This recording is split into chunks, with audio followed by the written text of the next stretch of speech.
女孩怀孕却生下4条蛇崽，她用尽各种办法想要杀死它们，可蛇崽却对她越来越依赖。终于在女孩把老大和老二卖掉换兽皮后，蛇崽们彻底对妈妈失望。原来这个丑雌性真的不爱他们。老四甚至在一怒之下把她推下了悬崖。而当思嫣重伤昏迷之时，耳边却响起2道软萌的童音：“三哥，坏雌性他好像死了，我没想杀他的，他要打我，我只是推了他一下，别慌，这个坏雌性真的死了才好，他死了就没人天天打我们了，这次就当作为大哥二哥报仇了。”思嫣昏昏沉沉的睁开眼，就看见眼前一个白发和一个黑发的孩童。他缓缓坐起身，发现自己心口处原本的伤口不见了，他难以置信，自己竟然在那场大爆炸中活下来了。不知身处何处的他看向2个孩童问道：“小鬼，这里是哪里？你们又是谁？”谁知他问题刚落地，2个小鬼像是十分惧怕他，往后退了一步：“你别想打我们，我们才不怕你。”坏雌性，白头发男孩有些心软回道：“我叫北极，他是西青，我呢？”思嫣指指自己，北极弱弱的回道：“你是？”思嫣突然，西青伸手将北极护在身后：“你是又黑又小又弱又臭的坏雌性。”听到这个名字的女孩直接愣住。思嫣，这不就是我末世时读过的一本小说吗？思嫣正是恶毒女配的名字，而且还是4个反派崽崽们的亲妈。这4个孩子都曾遭受原主惨无人道的虐待，导致她被长大后的崽子们折辱致死。回过神来的思嫣打了个冷战，如此说来，眼前这2个就是后来要了我命的崽啊！想到这，她急忙回头表明善意：“来，让亲妈抱抱。”西青被吓得捡起石头砸了过去。这个坏雌性又在想法子折磨我们了，离我们远点，我们不会再任你欺负了。石子正中思嫣脑袋瓜，气得她火冒三丈：“你们2个臭小子！”2崽子被吓得脸色铁青，见他们这么惧怕思嫣，一下子没了怒火。一想起原主每次生气他们就要遭受毒打，眼眶瞬间打湿。2崽子趁他愣神之际急忙跑出山洞。思嫣没有追上去，而是看了看自己的手，原主真是个罪孽深重的亲妈啊！我以后怕是还有的是苦日子过。随即他抬手，碧绿色的法阵随着亮起，还好自己的木系和空间系异能也跟着过来了，不然我恐怕要失血过多而死了。当务之急还是先观察一下周围环境。刚走出山洞，映入眼帘的是茂密的森林以及新鲜的空气，这样的画面恰恰是前世身在末世世界的他曾经最向往的。而他想要在这里生存下去，必须先解决和4个崽子们的矛盾才行。忙活了一天，终于把山洞打理完毕，可天色已黑，2崽子依旧未归，思嫣就有点着急了。他匆忙离开了山洞，到处找西青和北极，没找太久，2个崽崽就从树木后面钻了出来。坏雌性，你鬼叫什么？思嫣放下心来看着他生气道：“小兔崽子跑哪里去了？我做好了饭菜都等你们很久了。”北极当场反驳：“我们不是小兔崽子，我们是小蛇崽子。”西青转头问：“小兔是什么？”北极一脸茫然，不知道。思嫣结合着自己看过的原著里的知识道：“小兔子就是长耳兽。”西青像是焕然大悟般点点头：“我们刚刚在树林里面看到一只撞死在树干上的长耳兽。”思嫣眼睛微微一亮：“尊都假都，长耳兽在哪里？你带去我看看。”在这兽世，任何物资都是可以利用的，兽皮能用，兽肉能吃，简直不要太值钱。西青拉着北极的手转身就走：“那你跟我们走。”跟在旁边的北极小声问：“三哥，哪里有撞死的长耳兽啊？”西青回头小声道：“别说话，我要给这个坏雌性一点教训。”在树林里走的思嫣越走越觉得不对劲，好像越走越深，重要的是他对这里还不太了解，再走下去恐怕找不到回去的路。于是他叫住了2崽子道：“西青、北极，要不我们回去吧？”就在这时，西青突然回头，青色的蛇瞳竖了起，并吐了吐小小的蛇信子：“好啊，坏雌性，我们先回去了。”思嫣被吓了一跳，差点忘了崽子的本体是蛇了。不管上辈子还是这辈子，他最怕的就是蛇了。等他回过神来后，竟发现2崽子已经不见了，他这才后知后觉，自己是被2崽子骗到这里来的，看样子想要获得那俩崽崽的认同。路漫漫其修远兮啊！岂料就在他转身准备往回走时，背后竟传来野兽的吼叫声：“完犊子了！”回头一看，竟是一头体型巨大的远古巨兽。另一边2崽子刚回到山洞，还以为自己是回错家了，因为他们发现山洞里竟然干净清爽，那臭烘烘的味道都没有了，而且石桌上还放着食物。这个该不会真的是丑雌性给我们准备的食物吧？西青想到思嫣之前那句做好饭菜的话，觉得丑雌性不可能有这么好心，猜测很有可能是下了毒。然而北极可没想这么多，拿起一块土豆吃了起来，随即眼睛一亮：“三哥你试试，真的很好吃哎！”西青也是饿得不行，便拿起一块土豆尝了一口，味道的确还不错，但他很清楚事出反常必有妖，那个丑雌性不会是想把我们卖了吧？想到这，他直接将土豆丢在地上。丑雌性肯定是想把我们也卖了，如果不是我的脸毁了卖不出好价钱，我早就被他卖了。冷血蛇兽人到哪里都不受欢迎，连亲慈母都不在乎我们。听到这话的西青变得有些失落。是啊，毕竟我们就值一张兽皮而已。树林里面，思嫣看着自己手里残缺的匕首，这玩意怕是很难对敌吧？思索之际，一只巨大的老虎朝他扑来，他没有犹豫，当即调动空间异能，拿出一把手枪，朝着老虎就是一枪过去。砰的一声巨响在森林中格外的响亮，树上的木萧精的瞳孔骤缩。可让他没想到的是，老虎竟轻松的躲开了子弹。我勒个亲娘嘞，这还是动物吗？怎么比丧尸还难杀？思嫣一边抓着藤蔓闪躲，一边寻找着机会。眼看老虎就要再次扑来，他赶紧使用自己的木系异能缠绕，只可惜木系异能速度太慢了，只能暂时牵制住它。同时木萧听着动静来到思嫣和老虎搏斗的地方，这又黑又小的丑雌性指望拿这种小东西杀死巨兽，呵呵，还真是自寻死路。思嫣深知再这么耗下去，他迟早会被这大老虎吃掉，于是他再次打开异能空间，在空间的角落里找到一捆银线，可以称之为线刃。末世冷兵器图谱里也被称之为血滴子，这可是末世最好用的冷兵器之一，只要利用好速度和空间，可以迅速割开任何巨物。他一跃而下来到老虎身后，露出挑衅的笑容，朝着对方方勾了勾手指。鸟兽人怎么也没想到，他竟看到雌性独自一人狩猎了一只猛兽，而且做的食物也是从未品尝过的美味。要不是对方长得太丑，他都想抱回家给自己生崽了。原来不久前，思嫣朝老虎勾了勾手指，老虎彻底被激怒，立马便朝思嫣扑来，然而却被他轻易的抽倒在地。他站在旁边观察着老虎，看到他不再挣扎，思嫣这才小心翼翼掏出匕首处理猎物。暗中的木萧看到这一幕，一脸难以置信，这雌性竟然这么厉害，即使是我都没办法这么轻易弄死的巨兽，他到底是谁？思嫣刚把兽皮剥了下来，就从空间拿出打火机生火烤起了肉。木萧直接愣住，他刚刚是怎么生火的？好像有个奇怪的小东西，按一按就有火苗。没吃几口，思嫣突然想起前世战斗队长说过，最怕的不是喧闹，而是突然的安静。如果空气突然安静下来，很可能是高等级高智慧的丧尸来了。察觉到附近可能还有危险，他没多犹豫，扛起兽皮转身跑了。思嫣刚离开木萧，就从树上扑腾扑腾飞了下来，来到地面的他立马化为了人形。他走到了火堆旁边，拿起思嫣没有吃完的烤肉咬了一口，味蕾瞬间就被征服。这个雌性不仅身手矫健，还会自己捕猎，做出的食物也是从来没尝过的好吃。可惜长得太丑，不行，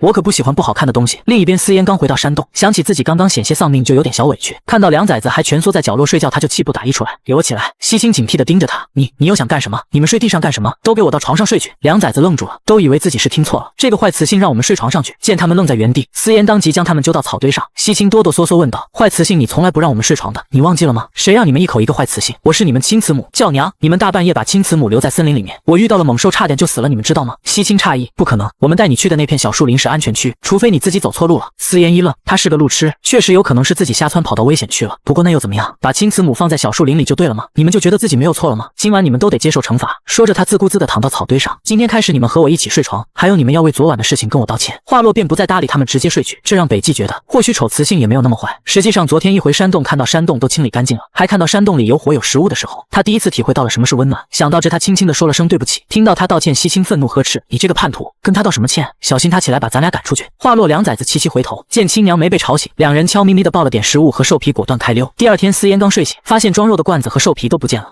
看来这俩崽子又跑了，这亲慈母可真难当。还没等他想好今天要干点什么时，洞外突然传来梁崽子的叫喊声。他连忙走出来一看，只见一个胖雌性正拽着北纪和西青，没人要的冷血蛇兽人又跑出来偷东西。西青坚决不认，都说了不是我们做的。胖雌性彻底被激怒，还敢狡辩，看来不给你们点教训不行了。思嫣赶紧跑了过去，住手！你敢动我的崽崽！熊奈奇怪地看向思嫣，这出了名的坏雌性居然开始管他的两个崽崽了，真是太阳打西边出来了。思嫣不管不顾扑上去就去抓熊奈的头发，熊奈被抓的头皮生疼，只能放下了两个崽崽。思嫣，你有病吗？这两个蛇崽崽偷东西。熊奈解释道。挣脱开的西青和北纪连忙跑到一边，这个坏雌性从来不管我们的事，如果我们闯祸，他从来都是不问缘由就打我们的，他肯定会帮着熊奈打我们的。思嫣有被内涵道，就这么不相信我吗？不过他没太在意，继续拽着熊奈的头发问，你为什么欺负我家崽崽？他们都说了没有偷东西。熊奈再次解释，我的红帝果放在那边的大叶子上，我就离开了一下，回来就不见了，却刚好看到他们抱着红帝果走过来，不是他们偷的还是谁偷的？也就是说你没看到我的崽崽偷你的红帝果，你就说是他们偷的？西青和北纪是部落里有名的小偷，除了他们不会有别人。思嫣松开了熊奈，他走到那片大叶子，用自己的直系能力感应了一下，确实感觉到了些许红薯的气息。他蹲下身子仔细查看，看到了地上残留下来一些小脚印。思嫣看着小脚印的方向，快速走过去拨开草丛，果然看到了躲在草丛里大口大口吃红薯的几只小熊崽崽。熊奈见状也走了过来一看，发现竟是熊柔家的崽崽。思嫣凶狠地瞪着熊奈，现在凶手找到了，你要给西青和北纪道歉。熊奈却不以为然地道，有什么好道歉的？他们也不是第一次偷东西了，谁知道他们手里的红帝果是不是偷别人的？思嫣气笑了，兽人的事情用兽人的方法来解决。他直接道，你不道歉我就揍你。说完，思嫣直接冲过去给他肚子来了一拳。熊奈捂着疼痛的肚子跪在地上怒道，凭什么？我辛辛苦苦挖了一天的红帝果没了，还被你揍了一顿。思嫣当即给了他一巴掌，少废话，一码归一码，你冤枉了我的崽还欺负他们，连最起码的道歉都不会吗？熊奈被逼得受不了，快速喊了一声对不起，话落又转身哭哭啼啼的跑掉了。两崽子被这一幕吓得瑟瑟发抖，好可怕，要不我们也跑吧。然而刚说完这话，思嫣就已经来到他们身后，你俩还想跑到哪里去？两崽子惊慌回头，果然还是逃不过一顿打，坏雌性还是坏雌性，根本没变。两个崽崽忐忑地跟着思嫣回到山洞，岂料还没等来毒打，就见亲妈生起了火，而且还在那里烤着土豆。北纪小声对西青说，坏雌性是什么时候会用神火的？西青皱眉，他该不会是中邪了吧？我们把他带到小树林也没打我们，还为了我们跟别的雌性打架，他肯定是脑子有问题。不等他们想明白，思嫣已经烤好土豆，伸手递到两崽子面前，来，给你们吃点好东西。虽然闻起来很香，但西青还是扭过头嘴硬道，不要，谁知道有没有放毒。思嫣气得放下土豆转身就走，爱吃不吃。思嫣刚走没多久，两崽子便迅速来到土豆旁边，好香啊，最终还是没忍住，烤土豆有点烫嘴，但他们依然吃得飞快。刚吃完就看思嫣拿着木头走了进来，两崽子连忙擦掉嘴角的残渣。思嫣没搭理他们，放下木头苦思了起来。西青看他犯愁，疑惑问道：“坏雌性，你在干什么？”我想做个桶，但是没有个趁手的工具。北极疑惑地看着他，开口问：“你不是有复兽留下来的蛇鳞吗？”思嫣眨眨眼，他想起来收拾屋子的时候，的确看到了一片紫色的鳞片，很漂亮，还很大。他赶紧去床边找了一圈，果然找到了这一片好看的蛇鳞。在询问完崽子蛇鳞用处后，他朝着木头一劈，竟然真的轻易就劈开了木头。这玩意儿这么好用？北极叹气一声：“复兽很强悍的，可惜你不要它。”思嫣看了看蛇鳞，这些大反派的爹肯定也是大反派，不过和他没关系，他又不打算真的去劫兽旅。没多久，思嫣就做出了2个木水桶出来，一个小点的水桶用来提水，大的水桶用来洗澡。装满水后，他回头看向身后的2个崽崽：“西青、北极，快过来洗澡。”西青脸色一沉：“我不洗澡。”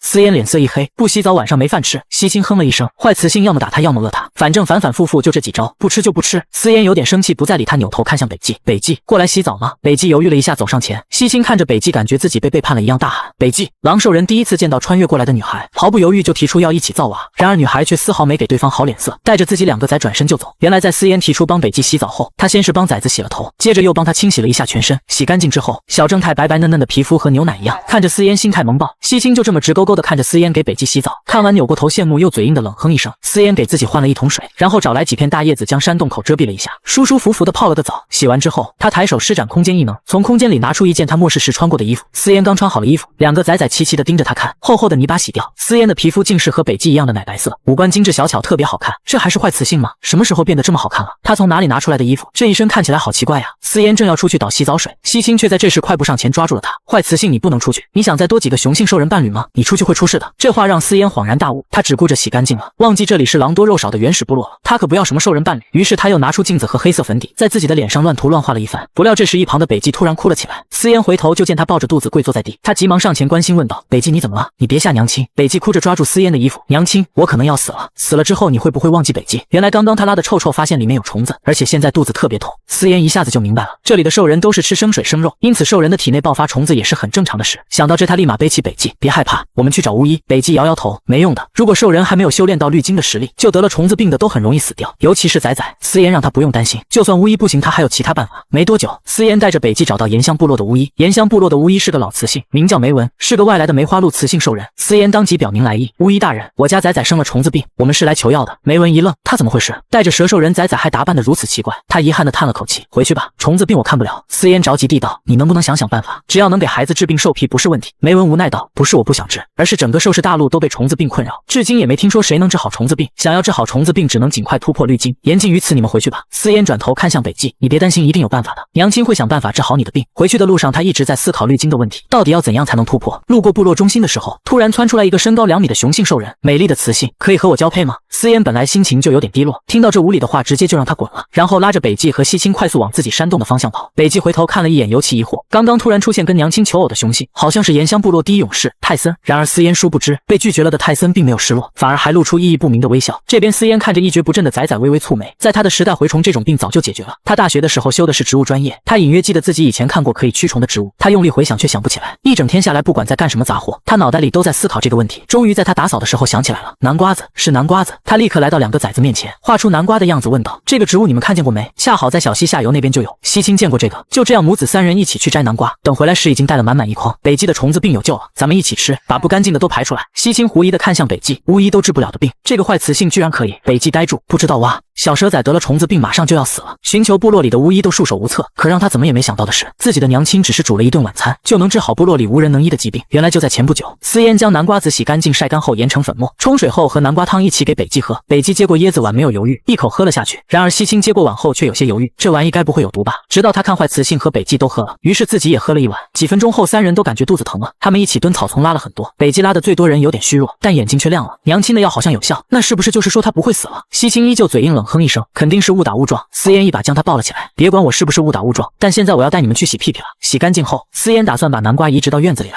可以的话，他想在附近开垦田地种南瓜。西青和北极不解地看着他，什么是移植？什么是种？他真的能活吗？思嫣神秘笑道：“别人不一定能种活，但是我肯定可以的。”只见他刚把南瓜子种下去，就抬手一挥，眨眼的功夫，一颗大南瓜就这样成熟了。西青和北极睁大了眼睛，他们看到雌性的手里有一点点绿色的光。北极张大嘴，惊愕地看着思嫣，这雌性怎么能操控植物？她难道是个祭司吗？思嫣比了个嘘声的动作，这是娘亲的的秘密，娘亲只告诉你们，一定要为娘亲保密哦。西青和北极觉得这绝对是头等大事，严肃地点了点头。晚上回到山洞，司烟教了崽子们如何使用草帘，以后需要遮挡的时候就可以把草帘放下来，需要通风的时候呢就把草帘给编上去。你们看明白了吗？北极兴奋地快速点了点头。娘亲你真聪明。翌日一早，司烟又煮了一次昨天的南瓜，把这些也喝了，再吃2天我们应该就能好了。西青这次不再犹豫，拿起一碗就开炫。这时刚喝完的北极突然上前道：娘亲，你可以再给我一点药吗？还有南瓜，你要干什么？刚说完，司烟突然意识到了2个孩子想做什么。刚穿越过来第2天的时候，2个崽崽就抱走了土豆和土豆焖肉，他只想着是他们自己拿去吃，其实有可能不是，他们还有2个兄弟东赤和南漠，很有可能是带去给他们的。现在看来，恐怕也是送去给他们那2个兄弟的。眼看北极正准备解释，他立马打断道：你等等，我找个叶子包起来，全部递给他后，并嘱咐道：这个1天1包冲水服用就行了，这个直接吃就行了。西青和北极点点头，拿完东西就往外跑。他们路过了一个个山洞，山洞里绵绵麻麻的传来了那种不堪入耳的声音。在部落里，其他雌性旁边总是会出现很多雄性跟他打架，吵得很。岩香部落一共只有17个雌性，几乎每个雌性的山洞都是这样壮观的景象，也只有司烟的山洞独树一帜，没有雄性。北极注意到西青愣在原地，便回头叫了一声：三哥，快到了。他们在洞外偷偷看了一眼，就见好几个雄性在伺候着雄柔，而且还有一个在欺负大哥和二哥。只见他一脚就踢了过去，没人要的冷血动物，如果不是我们此主人美心善，怎么会收留你们这2个蛇兽人呢？东赤和南漠被卖到雄柔这里做奴隶，雄柔几乎没给他们吃的，还天天强迫他们干活，他们甚至连自己去找吃的时间都没有，经常饿肚子。看到这一幕的西青一脸愤恨，当初东赤那样求他还是没良心的把他们卖了，害得他们现在过得这么艰难。这时洞内的2兄弟也注意到他们的到来，忙完工作后2人便走了出来。北极立马对2个哥哥将虫子药简单解释了一下。胖雌性怎么也没想到，女孩只是握了一下手中的木板，竟然就能修改上面的文字。本该是奴隶契的木板，眨眼就变成了工作契约。原来就在北极和西青给大哥二哥带来药物后，东赤听完满脸的不相信，这真的是坏雌性配的药。北极抱着罐子回道：当然，我和三哥就是这么被治好的。东赤冷着一张脸，决然的将药推向一旁：我不要那个坏雌性的任何东西。北极知道自己劝不动大哥，便回头看向西青道：三哥，你帮我说说话，这个药是能救命啊。西青沉默一会后才缓缓开口：这个药确实很珍贵，你们喝了吧，不然肚子会疼。见他们还是不肯要，北极十分无奈，只好拿出南瓜，故意撒谎道：那这个食物和坏雌性没关系，你们可以吃了吧。饿极了的东赤和南漠狼吞虎咽的吃了下去，他们很久没吃到这么好吃的食物了。等他们吃完，北极这才关心问道：大哥，你的手断了，熊柔那个坏雌性还让你们干活吗？闻言，东赤神情低落，正要说些什么时，就见一根木棍砸了过来。熊柔刚走出来，不仅看到了东赤南漠，还看到了西青和北极，他冷冷笑道：哟，你们俩又来接济他们了？你们兄弟感情这么好，要不我把你们俩也买了吧。西青第一个站了出来，冲到了最前面：你别想欺负我们兄弟，你敢对我摆出这样的表情？熊柔大熊掌一巴掌拍了过去，瘦弱的小西青被拍飞到了一旁。西青、北极急忙向西青冲了过去，熊柔恶狠狠地俯视着他们，肮脏丑陋的冷血兽人就该去死，全都该死。话落，他便朝身后的雄性挥了挥手，让他们把所有蛇兽人崽崽都抓起来。西青不停挣扎大喊：放开我们！住在熊柔隔壁的熊奈听到了动静出来张望了一下，就看到一群成年雄性在欺负4个崽崽，他心道不好，立马朝着司烟的山洞跑去告诉他。司烟得知自家崽崽被欺负，顿时火冒三丈，当即便赶了过去：给我住手！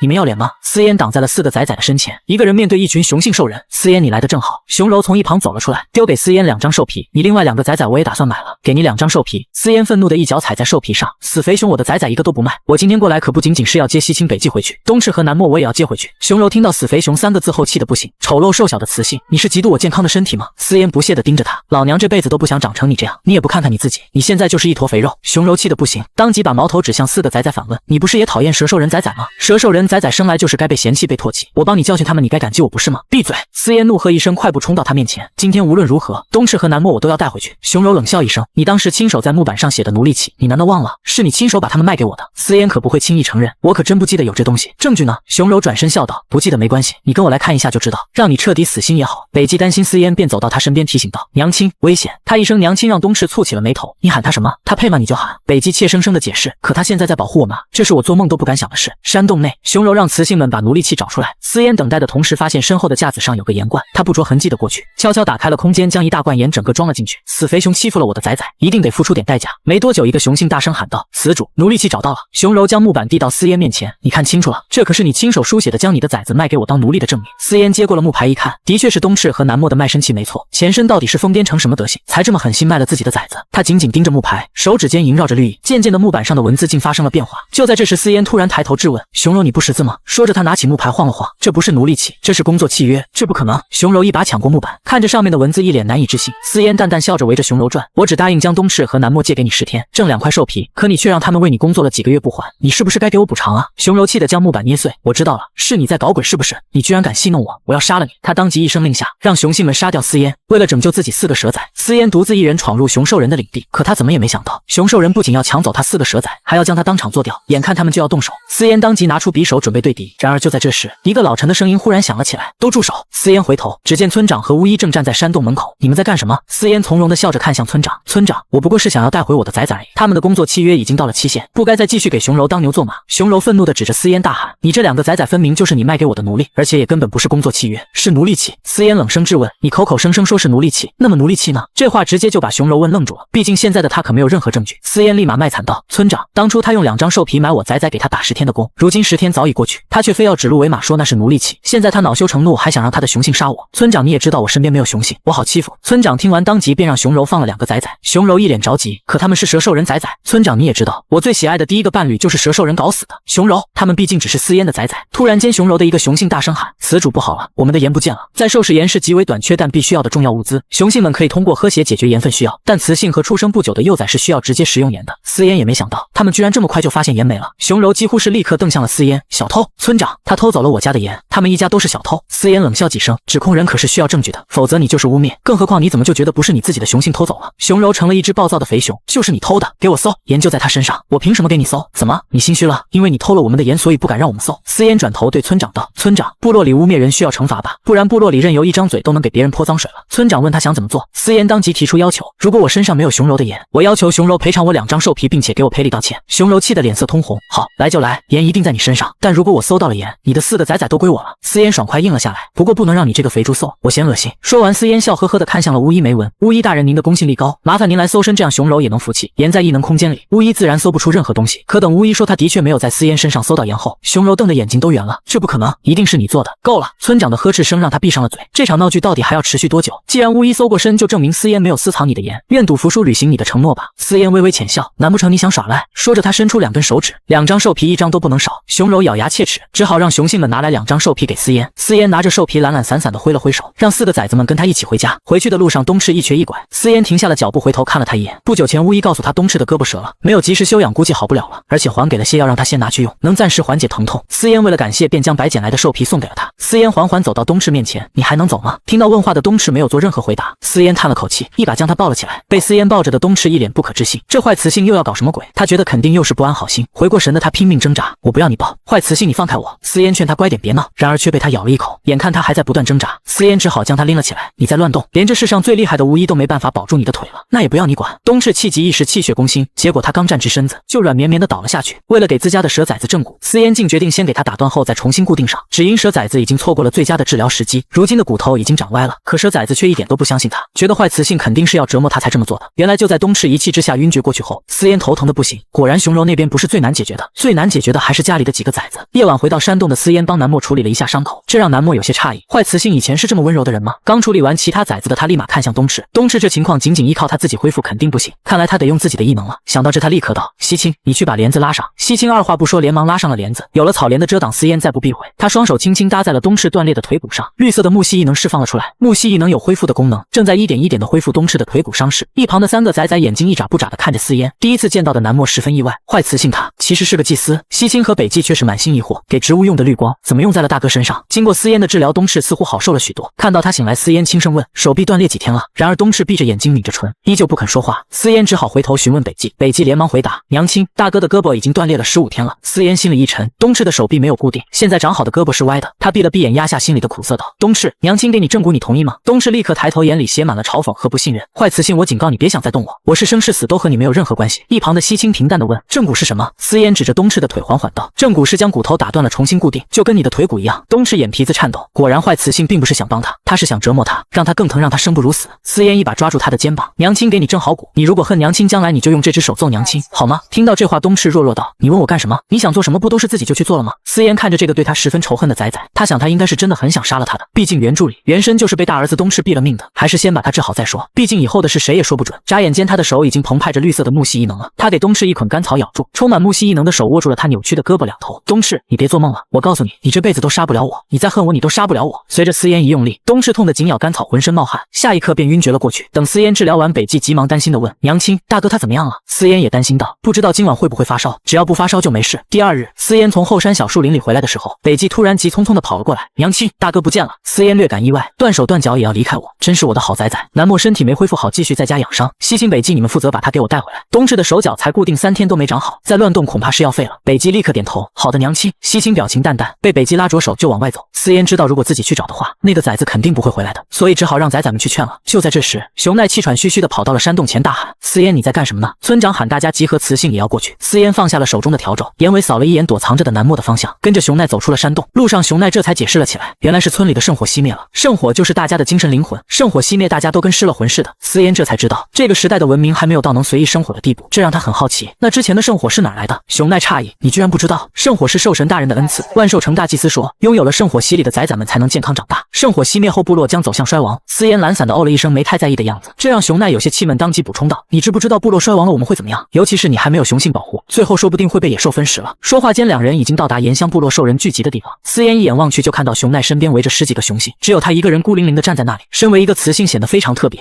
部落里被称为永恒不灭的圣火，竟在今天熄灭了。村长急得焦头烂额，召集了所有人寻求对策。只因圣火就是大家的精神灵魂，圣火一旦熄灭，部落就将走向衰亡。可他们怎么也没想到的是，思嫣每天做饭用的都是圣火，在所有人认为是难题的存在，他却能随意掌控这份火焰。原来就在村长召集所有人到广场集合后，村长抬头看了眼身边的银狼兽人，顺着银狼兽人的视线又看了眼思嫣，他低声询问：“泰森，你想和思嫣交配？”泰森回神，英俊的雄性憨憨一笑：“三姨，别瞎说。”村长叹了口气：“你向思嫣求偶被拒的事，整个部落都知道了。虽然最近思嫣的确有所改变了，但泰森是岩乡部落近100年来唯一一个激发了异能血脉的雄性，他是岩乡部落的希望，他的雌性是绝对不能随便定下的。比起又瘦又黑又小的思嫣，还不如找熊奈。”想到这，村长正要开口劝说，然而身边的银狼兽人早已主动上前，他走到思嫣身边，一直盯着他看。强大的存在让思嫣紧张的全身紧绷。“有事？”他问。“我是泰森。”银狼兽人介绍道。“你这里没有雄性，我奉村长命令过来保护你。”不远处的村长被这话干沉默了。“我没有下过这样的命令啊。”思嫣看了看不远处被雄性簇拥着的雌性们，想着这可能是什么他不知道的部落的规矩，沉默了一会，算是接受了这个设定。然而泰森却不自觉地越靠越近，思嫣一把将他肘开，这家伙贴得也太近了吧。一旁看到这一幕的熊柔极度地啧了一声，狠狠地咬了一口手中的肉。思嫣这个没人要的贱雌性。听到这话，旁边的雌性兽人狼心走过来道：“熊柔，你可别弄错了，思嫣可不是没人要的雌性，这不，我们部落第一勇士泰森就站在他身边呢。”这话让熊柔更加恼怒，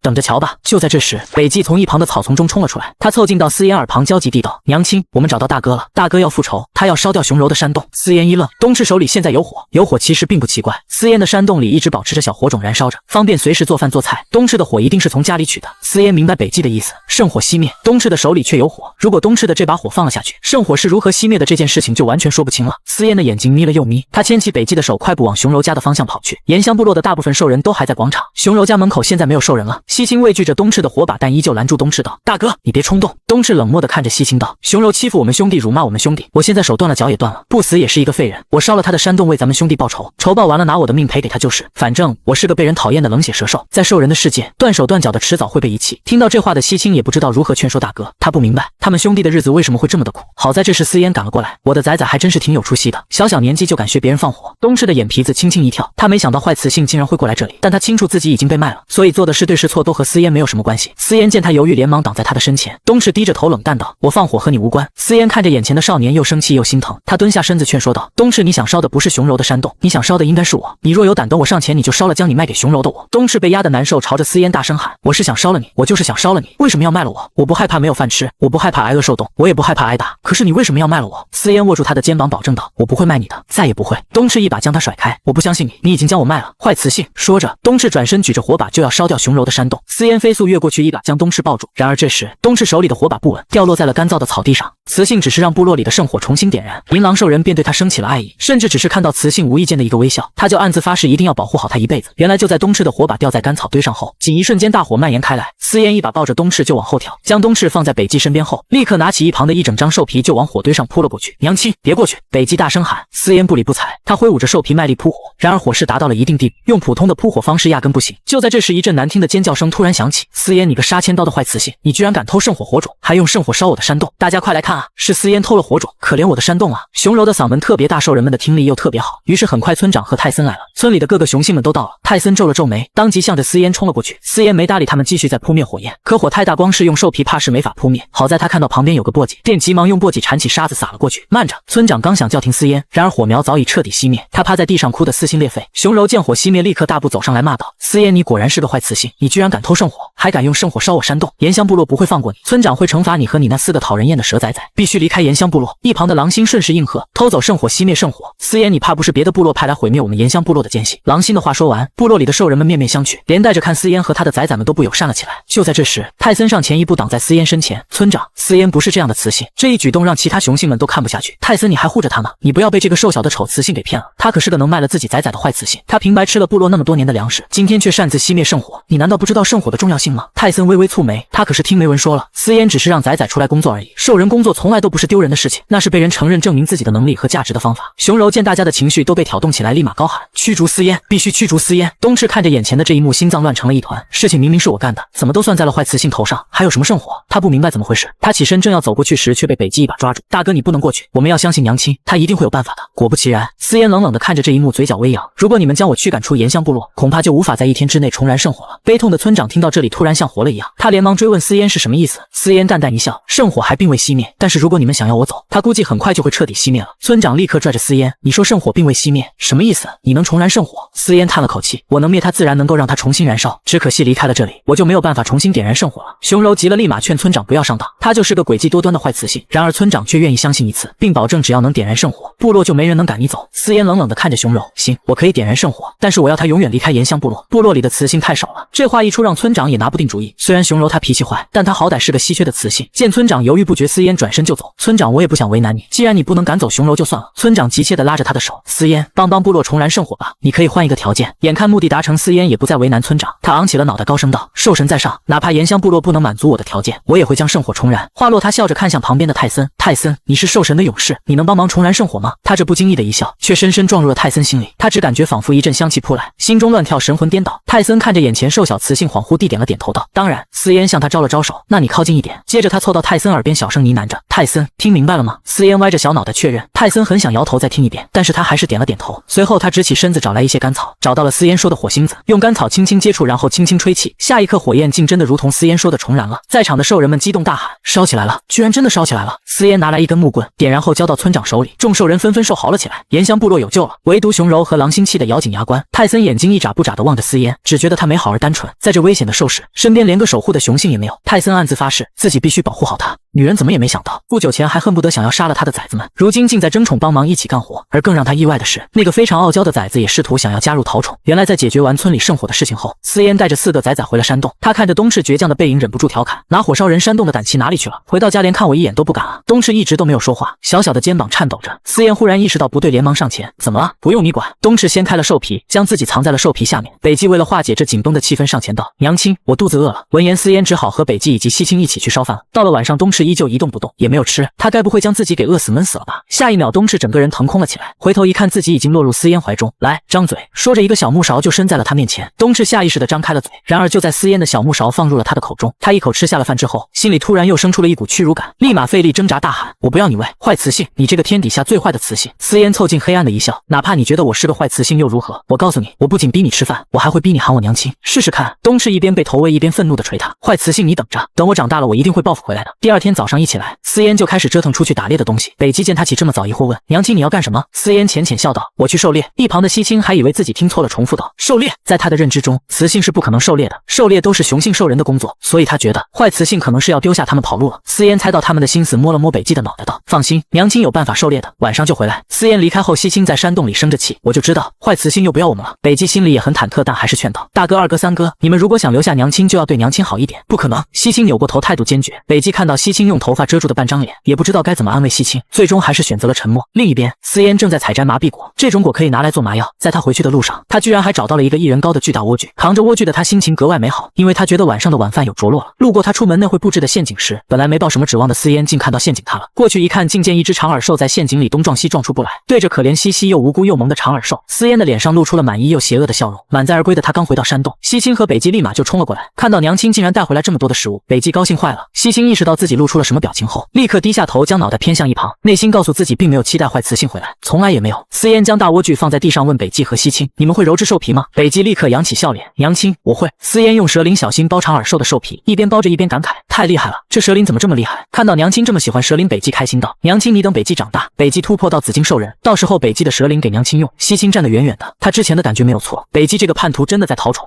叛徒无耻。思嫣将长耳兽的兽皮整个包下来了，北极就在一旁帮着娘亲一起干活。看不下去的西青还是忍不住走上前道，你不要觉得北极了不起，揉制兽皮是雄性兽人的基础技能，不仅仅是他，我和大哥二哥都会。思嫣听完这话扭过头，会是一回事，去做又是另外一回事，反正我现在就觉得北极很厉害。一边说着一边摸了摸北极的脑袋瓜，西青感觉心里一梗，没法反驳。思嫣将长耳兽洗干净后，将从熊柔那得到的粗糙的盐撒在长耳兽上，然后挂在山洞前的树枝上。西青不解地问，雌性你这是在干什么？思嫣解释，用盐加工过后的肉，风干后可以保存几个月。西青一脸不相信，只是加点盐而已就能放这么久。思嫣没再多做解释，让他等过几天就知道是不是真的了。女人只是夸了一下自己崽子真漂亮，没想到崽子竟害羞到化为了蛇形，这一下可把思嫣吓坏了。不过她还是努力地告诉自己，这只是自家的崽子而已，不用害怕。原来就在思嫣解释说用盐加工过的肉风干可以保存好几个月，西青沉默了好一会儿后又问，那这么好的办法要告诉村长吗？因为每年冬天都会因为没有食物饿死很多兽人，如果盐乡部落知道保存食物的办法，就可以多活很多兽人了。思嫣不答，反而随口问，村长和部落里的兽人对你们好吗？西青不太想回答这个问题，但还是道，部落的兽人对我们不太好，但是村长对我们还可以，有时候饿得不行了，村长会给我们吃的。思嫣想到了之前熊柔为难4个崽崽的时候，是村长给他们解了围，于是道，是否告诉村长食物保存的方法这件事，我会考虑的。这时北极兴奋地将揉制好的长耳兔兽皮拿了过来，娘亲要拿这块兽皮来做什么？思嫣看到他的手有些红了，想来是揉制兽皮造成的。北极辛苦你了，这个应该可以做2条雪白的兽皮裙。思嫣将兽皮缝合，又用兔牙做纽扣，钻了个扣眼方便穿脱。北极看着兽皮裙疑惑地问，娘亲兽皮裙是不是有点小？思嫣笑了笑，直接塞进他怀里，你过来试试就知道了。北极不敢相信地道，娘亲你是给我做的？思嫣点点头，你的兽皮裙都破成这样了，换个新的可爱的兽皮裙穿。一旁的西青羡慕极地看着眼前这一幕，思嫣将新做好的雪白的兽皮裙穿在了北极的身上，看着眼前可爱的小崽崽，思嫣露出了满意的微笑。她伸手摸了摸北极的小脑袋，真漂亮，不愧是我的崽崽。北极的小脸红得不行，突然间他控制不住在思嫣面前变成了一只手腕粗细，看得出萌态却也已经有些大的森蟒。西青暗道不好，北极应该是太开心了，遏制不住自己的兽形，就突然变成了兽形形态。但他很清楚，思嫣最害怕蛇了。果不其然，眼前雪白的蛇崽崽出现在思嫣面前的时候，他真的吓傻了。娘亲，北极似乎意识到自己闯祸了，蛇信子吐了吐，打算变回来。然而就在这时，思嫣努力张开自己的双手，将眼前的蛇崽崽抱进了怀里。娘亲很害怕，但是娘亲要适应你们，你们平时喜欢用哪个形态？北极的蛇信子在思嫣耳边嘶嘶着，崽崽的时候更喜欢蛇形。听完这话，思嫣整个人都僵硬了。说到这里，北极大胆试了一下，他雪白的蛇尾缠绕上了思嫣的腰，雪白的脑袋在思嫣面前吐着蛇信子。思嫣被吓得脸色苍白，心脏跳得快得不行。这时北极突然凑近，大胆地亲了他一口，紧接着思嫣一猛，整个人倒在了地上。这下可把2崽子们吓坏了。等思嫣醒来后，他又搞了一条裙子送给了西青，而且上面还绣着一个西字。西青不识字，但他问雌性，他说这个字是西的意思。他不知为何自己的胸口在砰砰乱跳，一旁的南莫不明白思嫣为什么就给西青和北极做兽皮裙，还是亲手做的，但他和大哥却都没有，难道是因为我们不配吗？思嫣烧完水后喊了一声西青，叫他过来洗澡。西青这次没有拒绝，放下手中的皮裙就走了过去。可刚脱完皮裙，思嫣正要给他洗头时，他突然厉声凶狠地拒绝，我不洗头。凶完之后，西青似乎又有点后悔自己语气太重，他咬咬牙低下头，我不洗头。思嫣怔了怔道，好吧，不洗就不洗。洗干净后，西青穿上了娘亲给他做的新皮裙。思嫣看着他害羞的样子，忍不住笑道，真可爱。西青红着脸扭过头，心想，坏雌性给我洗澡了，我居然有种可耻的幸福感。想到这，他拍了拍自己的脑袋，告诉自己不能原谅坏雌性。此刻他感觉自己内心震动很剧烈，剧烈到他好想变成蛇形，但看了眼思嫣后，他又想到，可是变成蛇形会不会吓到坏雌性？西青突然想起之前化形后的北极很是嫉妒，于是他不再犹豫，说变就变，大不了再被打一顿好了。听到动静的思嫣疑惑回头，就见一条碧青色的森蟒出现在了山洞里，绿色的大蛇头还在他面前吐着蛇信子。思嫣的脸一瞬间就变得和西青一样绿色。我滴个乖乖，西青。思嫣伸手正想要摸摸西青的脑袋克服一下时，却见西青绿色的长蛇尾在他的脚下一盘，然后又快速离开，没让他碰到自己的脑袋。女人怎么也没想到，她只是想出门收集点食物，竟然就遭到2大兽人的争抢。鸟兽人疯狂示爱求贴贴，狼兽人护食心切，当即大打出手。原来就在思嫣帮自家崽崽洗完澡后，西青变成蛇形离开之后，似乎不想变回来了。他到草垛那，一条碧青色的森蟒崽崽盘成了一团蚊香睡觉。思嫣只觉得要了老命了，他的崽崽真打算就一直用兽形了吗？他想起北极说的，蛇兽人崽崽是很喜欢用兽形的，之前一直用人形也只是为了不吓到他。想到这里，思嫣又不忍心指摘了，就让他们保持他们觉得舒服的形态吧。翌日清晨，思嫣背着竹筐决定再一次出去狩猎。他这一路走了很久，自我感觉都走出小树林，进入了危险区了，可还是一个猛兽都没见到，这么倒霉吗？然而他正准备往回走找野菜的时候，眼前突然出现了一只巨大的雪白鹰隼。思嫣惊恐地看着对方，他知道这肯定是森林猛兽，而且这绝对是个比大老虎还要厉害得多的森林猛兽。思嫣二话不说，掏出手枪对着鹰隼的眼睛射击过去，木枭一挥翅膀，轻易就挡掉了子弹。卧槽，子弹对这个猛兽几乎没有杀伤力。思嫣立刻拿出匕首挡在身前，准备对敌。木萧猛了一下，自己这么健壮伟岸的身躯，难道没有吸引到对方，反而吓到对方了？难道他在和我玩游戏？那就陪你玩玩吧。想到这，木萧便朝着思嫣冲去。思嫣深知自己不能正面对抗，看到旁边的藤蔓，他立马抓住拉开距离，可没想到藤蔓竟突然断掉。就在思嫣要跌落在地时，木萧立刻飞过来接住了他。小雌性小心！阴兽人木萧开口了。正在想办法逃跑的思嫣听到对方的人话后，顿时懵了。他的手顿了顿，然后试探地道：“你是兽人？”木萧落地的一瞬间，身体骨骼开始变换，在思嫣面前变成了一个身高2米、五官俊美、8块腹肌的帅气男人。他刚一见面就发出求偶邀请，兽神大人可是很公平的，雌性只要能够和厉害的雄性结旅，他就能得到他的力量。所以小雌性，我已经快要突破紫金兽人了，要不要和我结旅，让我做你的雄性？木萧很自信地看着思嫣，他的实力以及容貌，不管在哪里都是被争抢的。他主动争取雌性，就不怕雌性不动心。然而就在他信心十足的时候，思嫣却回道：“对不起，我已经有雄性了，他是我4个仔他爹。”思嫣的回答让木萧呆了啊！在思嫣的世界，哪怕末世了也是奉行一夫一妻制。虽然原生的老公他都没见过，但是在他身上还有夫妻烙印的时候，他不会接纳第2个老公。可这话木萧却听不明白，你有一个雄性，为什么要和我说对不起？说完，木萧似乎想到了什么，突然眼睛一亮，难道你是想让我当正雄？思嫣一脸迷茫，啥玩意儿？木萧忽然哈哈大笑了起来，没错，我木萧也算白银城一个天才了，小雌性你很有眼光。然而就在木萧和思嫣友好交流的时候，他眼神突然警惕，只因他感应到有强敌正在接近。果然就在这时，一只银狼从一旁的木丛里跳了出来。异族鸟人，我族雌性已经正面拒绝你了，请你不要过度纠缠。银狼的声音还是十分熟悉的。思嫣试探地问了句：“泰森？”泰森听到他喊自己的名字，立刻神情温柔：“是我。”话落，他又转过头，恶狠狠地盯着木萧。思嫣，你先找个地方躲好，等我解决好这里的事情。说完，银狼直接朝着白银扑咬了过去。红金兽人的战斗威力十分强大，思嫣被震得后退，靠上了树。这是他第一次看到兽人战斗，他瞪大了眼睛，满脸的不可置信。这还是生物级别的战斗吗？这种战斗比他们末世的高级战士破坏力还要强。思嫣躲到树后，开始思考了起来。现在的他是岩香部落的雌性，泰森是岩香部落的雄性，他们是一个部落一个阵营的，再怎么样也应该先帮泰森。他紧握匕首，正想着找机会偷袭时，不料突然一阵狂风刮来，让他睁不开眼。等他睁眼时，自己已经被木萧抓到半空中。泰森疯狂地在树丛里向着他狂奔。思嫣看了眼地面后，一阵眩晕感袭来，这是给我整哪儿来了？然而就在这时，木萧直接将他扔在了空中，然后急转角度让思嫣跌落在了他的背上。思嫣摔在了软绵绵的羽毛里，倒是不觉得痛，只是胃里翻江倒海，他要有了，放我下去，我晕飞。女人怎么也没想到，她只是表明自己不会再缔结第2个雄性，她就被鸟兽人捧成了稀世珍宝。只因在这个雄多雌少的兽世大陆，没有一个雌性是只缔结一个雄性的。原来就在思嫣被抓到空中后，有些晕飞的她急忙便让大鸟放她下来。木萧让她别急，等我甩开那头讨厌的狼就和你交配。说完，木萧直接横跨大海来到一个小岛，平稳落地。思嫣连忙手脚并用爬到一边，对着大海直接游了。吐完他这才好受许多，躺在沙滩上休息一会后，他起身看着这只莫名其妙的大鸟，也不知道自己被他叼到哪里来了。想起了家里还有嗷嗷待哺的4个娃，思嫣心里一阵不耐烦，他一瞬间就闪现到了大鸟背上，拿出银线勒住木萧的脖子，带我回去，不然杀了你。小雌性，你是要和我玩游戏吗？木萧话落的同时慢慢变为了人形，即便已经看过一遍了，但思嫣依然大受震撼。帅气的男人挂着风骚的笑容，微微侧头，既然你情我愿，不如我们现在就结旅吧。去你妹的，你情我愿！思嫣一边说着一边勒紧手中的银线。我再说一次，我已经拥有了一个雄性，所以我并不打算再缔结第2个雄性。另外，我现在就要回去。木萧这下听懂了，也更兴奋了。他只打算拥有唯一一个雄性，整个兽世大陆从未见过这样的雌性，真是稀世珍宝。想到这里，木萧眨了眨眼睛道：“你现在就回去受得了吗？”思嫣想想也是，他可不想现在再吐一次。只是此时此刻，家里的崽们恐怕要吐槽他了。果不其然，4个崽们一直等不来思嫣回来。东赤冷冷地对3个弟弟道：“别等了，那个坏雌性死外面了，不会回来了。”北极忽然有些生气：“大哥，你别说了，你明明也担心他。”我担心他？笑话，他卖我1次就能卖我第2次。不等大哥说完，西青打断道：“他现在应该不会抛弃我们，我觉得他可能遇到意外了。”西青的话说完，山洞里安静了一小会。北极突然起身跑出了山洞，我好不容易拥有了娘亲，我不能让她不见了，我要去找她。东赤凉飕飕地盯了西青一眼，西青十分无奈地跟着走上去。北极一个人我不放心，我陪着她。东赤转而对南漠道：“你也陪着西青吧。”等其他人都走后，东赤独自一人躺在草席上思绪万千。另一边，夜晚的思嫣坐在沙滩上，这是他来到兽世后第一次这么放松，海风吹着还挺舒适的。这时一只海龟来到他旁边，而且龟壳上还吸附着许多藤壶。藤壶是雌雄同体喜欢附着在光滑表面寄生的一种生物，这种寄生物趴在它的龟壳上，不仅仅会侵蚀它的龟壳，更会因为太重降低了海龟的移动速度，从而使海龟丧失生存能力。正好无聊，思嫣也就用自己的匕首刮刮藤壶解闷。海龟背后的藤壶清理干净后，思嫣将海龟放回大海，看着手中的藤壶，他准备今晚就用这些做一顿晚餐。然而刚打算起身去烧烤藤壶时，突然一群海龟朝着他爬了过来。小海龟们小心翼翼将他围住，又用脑袋拱了拱他光着的小脚丫。你们都要我给你们清理藤壶？小海龟们整齐划一地点了点圆圆的小脑袋。于是思嫣又坐了下来。有趣的是，他看到这群小海龟们一个接着一个整齐划一的排好了队，仿佛理发店门口排队等着理发一般。终于在清理完最后一只海龟时，他看到其他海龟还停留在海面上，朝他点了点头，看样子似乎是在道谢。这种奇妙的感觉在末世是从未体会到的。不多时，一只巨大的白色鹰隼叼着一只野兽回来了。就在木萧刚打算处理猎物的时候，看到思嫣已经开始处理起了藤壶，他吃惊地道：“你又狩猎了？”思嫣眼皮子一跳，他为什么说又？